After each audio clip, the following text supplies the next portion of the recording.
ओम शांति। प्रातः मुरली बाप दादा मधुबन। बाबा कहते हैं, मीठे बच्चे, सिर पर विकर्मों का बोझा बहुत है, इसीलिए अभी तक शारीरिक बीमारियां आदि आती हैं। बाबा कहते हैं, बच्चे जब कर्मातीत बनेंगे तो कर्म भोग चुक्त हो जाएंगे। प्रश्न है, सभी का अटेंशन खिंचवाने के लिए इस यूनिवर्सिटी का कौन सा नाम होना चाहिए? उत्तर है, सच्चा सच्चा ज्ञान विज्ञान भवन, पांडव भवन। ज्ञान अर्थात नॉलेज से वेल्थ और विज्ञान अर्थात योग से हेल्थ मिलती है, सो भी 21 जन्मों के लिए। तुम बच्चों को, मनुष्यों को मुक्ति, जीवन मुक्ति देने के लिए ज्ञान विज्ञान की प्रदर्शनी लगानी चाहिए। ज्ञान विज्ञान भवन नाम से सबका अटेंशन जाएगा। गीत हमारे तीर्थ न्यारे। ओम शांति। इस गीत में एक लाइन आती है, चारों तरफ लगाए फेरे, फिर भी हरदम दूर रहे। तीर्थों पर मनुष्य चारों धामों का फेरा लगाते हैं। अब उनका फेरा क्यों लगाते हैं? यह चक्र का फेरा है, सतयुग त्रेता आदि यह फेर है। जितना बाप को याद करेंगे, चक्र को फिराएंगे, उतना ही विक्रम विनाश होंगे। तो बाबा को बहुत याद करना पड़े, क्योंकि विक्रमों का बोझा सिर पर बहुत है। बाबा कहते हैं, शारीरिक बीमारियां तो अंत तक चलनी है ना, कर्म भोग तो अंत तक रहता है। यह निशानी है, जब तक कर्मातीत अवस्था को नहीं पहुंचते हैं, तब तक कुछ न कुछ दुख लगता ही रहता है। पिछाड़ी में यह सब खत्म होंगे। अपना मुख्य है ज्ञान और योग। दिल्ली में ज्ञान विज्ञान भवन है ना, सच्चा सच्चा ज्ञान विज्ञान भवन तो यही है। ज्ञान माना नॉलेज, जीवन मुक्ति, विज्ञान माना मुक्ति। योग को विज्ञान कहा जाता है ना, विज्ञान से मुक्ति होती है और ज्ञान से जीवन मुक्ति। तो ज्ञान विज्ञान भवन, यह उनको समझानी भी देनी पड़े। तो ज्ञान विज्ञान की प्रदर्शनी होनी चाहिए। उस ज्ञान विज्ञान भवन में तो सभी मनुष्य और फॉरेनर्स आदि आकर के भारत को यह सहज योग और ज्ञान योग समझे। मनुष्य तो परमात्मा को सर्वव्यापी कहते हैं। जैसे हम लिखते हैं रियल गीता, वैसे लिखना पड़े ज्ञान विज्ञान भवन। बाबा डायरेक्शन देते हैं कि रियल ज्ञान विज्ञान भवन, पांडव भवन नाम लगा दो तो क्लियर हो जाएगा। फिर साथ में यह भी लिखो कि ज्ञान से जीवन मुक्ति, एवर वेल्दी, और विज्ञान अथवा योग से एवर हेल्दी कैसे बनते हैं, सो आकर समझो। जब समझेंगे तब कहेंगे। बरोबर प्रैक्टिकल में देवी देवता पद सुख शांति का मिल रहा है। एक को समझाने की बात नहीं है। इस पर प्रदर्शनी मेला करोगे तो हजारों आकर समझेंगे। बाबा युक्ति बताते हैं, झट कपड़े पर प्रिंट किया और लगा दिया। कुछ भी बनाने में देरी नहीं लगती है। चित्र हमारे बहुत अच्छे हैं, कोई भी देशी चाहे विदेशी आकर समझे। बाबा कहते हैं, सृष्टि चक्र का चित्र बहुत बड़ा बनाना चाहिए। उसके बाजू में फिर विराट रूप का चित्र हो, ऊपर में चोटी हो। सिर्फ शिव नहीं, त्रिमूर्ति तो ज़रूर हो, क्योंकि सिद्ध करना है ब्रह्मा द्वारा स्थापना। यह ब्राह्मण ही पुनर्जन्म में आने वाले हैं। ब्राह्मण सो देवता, देवता सो क्षत्रिय। यह अच्छा चित्र बनाकर बाजू में रखना चाहिए, तो समझाने में सहज हो जाएगा। इस ज्ञान योग से स्वर्ग कैसे बनता है, ये ब्राह्मण एडॉप्ट है ना। प्रजापिता ब्रह्मा के द्वारा ब्राह्मण रचे, समझाने की बड़ी युक्ति चाहिए ना। सबको निमंत्रण भेजना चाहिए। चित्रों पर समझाना तो बहुत सहज है। परमपिता परमात्मा के द्वारा राजयोग सीख नई राजधानी स्थापन हो रही है। बाबा कहते हैं ये ब्रह्मा कुमार कुमारियाँ कोठों में कोई बनते हैं, उनमें भी आश्चर्यवंत पशंती सुनंती कथनती और भागंती हो जाते हैं। यहाँ गरीब भी हैं तो साहूकार भी हैं तो बीच वाले भी हैं। साहूकार जल्दी नहीं उठ सकते। बाबा ने तो समझा दिया है कि ज्ञान यज्ञ में अनेक प्रकार के विघ्न तो पड़ेंगे, बहुत अत्याचार भी होंगे। कामेशु क्रोधेशु है ना, विष नहीं मिलने के कारण मारते हैं। कन्याओं को भी शादी के लिए बहुत मारते हैं। बाबा तो कहते हैं जो श्रीमत पर चलेंगे वो श्रेष्ठाचारी बनेंगे। बाबा आते ही हैं पतित भ्रष्टाचारी दुनिया में। इस रावण राज्य में पहले काम महाशत्रु है। श्रेष्ठाचारी राज्य को तो कहा जाता है संपूर्ण निर्विकारी। उनमें विकार होता ही नहीं है। तब ये प्रश्न भी नहीं उठ सकता कि वहाँ पैदाइश कैसे होगी। अरे राम राज्य में विष होता ही नहीं है ना। ये तो रावण का राज्य है, तब तो रावण को जलाते हैं। इस समय श्रेष्ठाचारी कोई हो नहीं सकता। श्रेष्ठाचारी बनना एक परमपिता परमात्मा का ही काम है। स्वर्ग तो है ही वाइसलेस वर्ल्ड।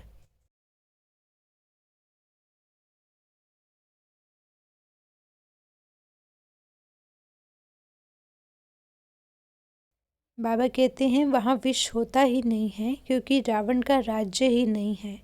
अभी तुम राज्य लेते हो योग बल से, रावण का खात्मा अभी होना ही है। अभी है संगम युग, अभी तुम संपूर्ण बन रहे हो। सत्युग की जब आदि होती है तब वहाँ एक भी विकारी हो नहीं सकता। संगम पर दोनों है ना, मैला पानी और सफ़ेद पानी, उनका ही संगम कहा जाता है। मैला अभी चला जाएगा तो फिर देखने में भी नहीं आएगा। तो अभी दुनिया का भी संगम है, आत्मा और परमात्मा का यह संगम युग है। बाकी नदी और सागर का संगम तो परंपरा से चला ही आता है। नदी तो सागर में ही पड़ेगी, बाकी पानी का फर्क तो होता ही है ना। बाप के सिवाय कोई भी मनुष्य त्रिकालदर्शी त्रिलोकीनाथ बना नहीं सकता है। त्रिकालदर्शी और त्रिलोकीनाथ तुम ही बनते हो, कृष्ण को भी नहीं कह सकते हैं। त्रिलोकीनाथ तीनों कालों को जानने वाला एक ही है ना। त्रिलोकीनाथ त्रिकालदर्शी सिवाय परमपिता परमात्मा के दूसरा कोई होता ही नहीं। लक्ष्मी नारायण को तो तीनों लोकों अथवा तीनों कालों का ज्ञान ही नहीं है। आदि मध्य अंत का भी ज्ञान नहीं है। अभी तो हमारे पास सारा ज्ञान है। त्रिलोकी का भी ज्ञान है। जो बाबा का टाइटल है वह ब्राह्मणों को भी मिल सकता है, देवताओं को भी यह ज्ञान नहीं है। तुम बहुत ऊंचे हो। जो बच्चे अपने को त्रिलोकीनाथ त्रिकालदर्शी समझते हैं वो तो दूसरों को आप समान बनाने में बिजी होंगे। सबको निमंत्रण देना चाहिए, हर धर्म वाले को लिखना चाहिए कि ज्ञान विज्ञान से हेल्थ वेल्थ कैसे मिलती है। आकर के समझो, दिल्ली में ज्ञान विज्ञान भवन में भी यह चीज़ हो तो कितने फॉरेनर्स आकर नॉलेज लेवे। आखिर अंत में तो सबको समझना ही है, विनाश भी अवश्य होना ही है। तो क्यों नहीं बाबा को याद करेंगे तो विक्रम भी विनाश हो जाए। और जितनी जितनी आत्मा शुद्ध होती जाएगी उतना पद भी ऊंचा मिलेगा। सारा मदार है ज्ञान और विज्ञान पर। मुक्तिधाम में रहने वाले योग ही पसंद करेंगे ना, उन्हों की आत्मा में पार्ट ही ऐसा है। और देवी देवता धर्म वाले ज्ञान को ही पसंद करेंगे। तुम बच्चों की दिन प्रतिदिन उन्नति होती जाती है। तुम ऊपर जाते रहते हो और वो नीचे गिरते रहते हैं। तुम्हारी चढ़ती कला है और सबकी उतरती कला है। सबको वापस जाना है वो तो कॉमन बात है। बाकी वर्षा लेना है यह भी समझते हैं कि कल पहले जिसने पद पाया है, जिस प्रकार से पाया है, वह सब साक्षी होकर देखते रहते हैं। आएंगे तो बहुत, दिन प्रतिदिन युक्तियाँ भी अच्छी अच्छी निकलती रहती हैं। ज्ञान विज्ञान भवन नाम हो और अच्छे अच्छे चित्र हों। दुनिया में तो बहुत फालतू चित्र हैं। कोई टेढ़े बांके कृष्ण के ऐसे आर्ट के चित्र बना देते हैं, तुम्हें उसकी दरकार ही नहीं है। वहाँ तो देवता डांस करते हैं, वो तो खुशी में खेल पाल करते हैं ना। ये आर्ट आदि तो यहाँ का रिवाज है, वहाँ तो प्रिंस प्रिंसेस खेलते हैं। बाइस्कोप आदि वहाँ कुछ भी नहीं है। इन सब बातों को तो तुम यहाँ ही जानते हो, बाप को तो तुम ही पहचानते हो ना। मनुष्यों की बुद्धि में थोड़ी बैठता है कि यह कौन है, क्योंकि नाम सुना है श्री कृष्ण का, चित्र भी फर्स्ट क्लास है, नाम ही है श्याम सुंदर। काम चिता पर बैठते हैं तो श्याम बन जाते हैं, और ज्ञान चिता पर बैठने से फिर आधा कल्प गोरे बन जाते हैं। बुद्धि में आना चाहिए। तो सतयुग में 21 जन्म सुंदर थे, फिर कामचिता पर बैठ के भिन्न नाम रूप में आकर श्याम बने हैं। वो लोग समझ नहीं सकते तो काला क्यों किया है। तुम तो जानते हो, अभी कैसे समझाएं, किसका चित्र दें। श्याम और सुंदर इनको ही कहेंगे। ऐसे नहीं है कि रामचंद्र को भी श्याम सुंदर कहते हैं, उनको काला क्यों किया है, यह समझते नहीं हैं। इस समय सभी काले ही काले हैं। यह समझने की बातें तो बहुत अच्छी हैं, परंतु जब अच्छी रीति कोई समझे। प्रदर्शनी में सीखने का चांस बहुत अच्छा है, हो सकता है ना अच्छी अच्छी बच्चियां मैदान में आ जाएं, बाकी दूसरे सीखते रहें। निमंत्रण तो सभी को देना है, भले कोई गाली दे, गालियां तो संगम युग पर खानी ही हैं। अच्छा मीठे मीठे सिखले दे बच्चों प्रति माता पिता बाप दादा का याद प्यार और गुड मॉर्निंग। रूहानी बाबा की रूहानी बच्चों को नमस्ते। हम रूहानी बच्चों की मीठे रूहानी बाबा को नमस्ते बाबा। धारणा के लिए मुख्य सार है, श्रीमत पर चलकर श्रेष्ठाचारी बनना है। काम महाशत्रु पर विजयी बनकर संपूर्ण निर्विकारी बनना है। अत्याचारों से डरना नहीं है। योग बल से आत्मा को शुद्ध बनाना है। त्रिकालदर्शी त्रिलोकीनाथ बनकर दूसरों को आप समान बनाने की सेवा में बिजी रहना है। सब धर्म वालों को संदेश जरूर देना है। वरदान, स्नेह के रिटर्न में स्वयं को टर्न करने वाले सच्चे स्नेही सो समान भव।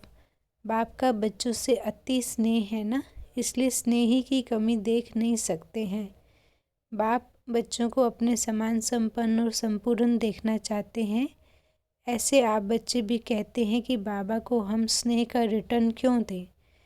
तो बाप बच्चों से यही रिटर्न चाहते हैं कि स्वयं को टर्न कर लो, स्नेह में कमजोरियों का त्याग कर दो। भक्त तो सिर उतार कर रखने के लिए तैयार हो जाते हैं। अब शरीर का सिर नहीं उतारो, लेकिन रावण का सिर उतार दो। थोड़ा भी कमजोरियों का सिर नहीं रखो। स्लोगन है, हर कर्म करते हुए साक्षीपन की सीट पर रहोगे तो बाप आपका साथी बन जाएगा। मातेश्वरी जी के अनमोल महावाक्य हैं, संपूर्ण पुरुषार्थ की सिद्धि, 21 जन्म सुख की प्रारब्ध। देखो, परमात्मा के साथ इतना संपूर्ण संबंध जोड़ना है जो 21 जन्मों के लिए सुख प्राप्त हो जाए, यह है पुरुषार्थ की सिद्धि। परंतु 21 जन्म का नाम सुन ठंडे मत पड़ जाना। 21 जन्म के लिए इतना इसी समय पुरुषार्थ भी करें, फिर भी 21 जन्मों के बाद गिरना ही है, तो सिद्धि क्या हुई। परंतु ड्रामा के अंदर आत्माओं की जितनी सर्वोत्तम सिद्धि मुकर्रर है वो तो मिलेगी ना। बाप तो आए हैं, हमें संपूर्ण स्टेज पर पहुंचा देते हैं, परंतु हम बच्चे बाबा को भूल जाते हैं तो ज़रूर गिरेंगे। इसमें बाप का तो कोई दोष नहीं है। अब कमी हुई तो हम बच्चों की सत्युग त्रेता का सारा सुख इस जन्म के पुरुषार्थ पर आधार रखता है, तो क्यों ना संपूर्ण पुरुषार्थ करके अपना सर्वोत्तम पाठ बजाएं और अच्छे से अच्छा पुरुषार्थ कर कर पूरा वर्षा लेवे। पुरुषार्थ मनुष्य सदा सुख के लिए करता है, सुख दुख से न्यारा होने के लिए कोई पुरुषार्थ नहीं करता। वो तो ड्रामा के अंत में परमात्मा आकर सभी आत्माओं को सजा दे पवित्र बनाए पाठ से मुक्त करेंगे। यह तो परमात्मा का ही कार्य है, वो अपने मुकर्रर समय पर आप ही आकर बताते हैं। अब जब आत्माओं को फिर भी पाठ में आना ही पड़ेगा तो क्यों नहीं अच्छा पुरुषार्थ करके सर्वोत्तम पाठ बजाएं। अच्छा, ओम शांति।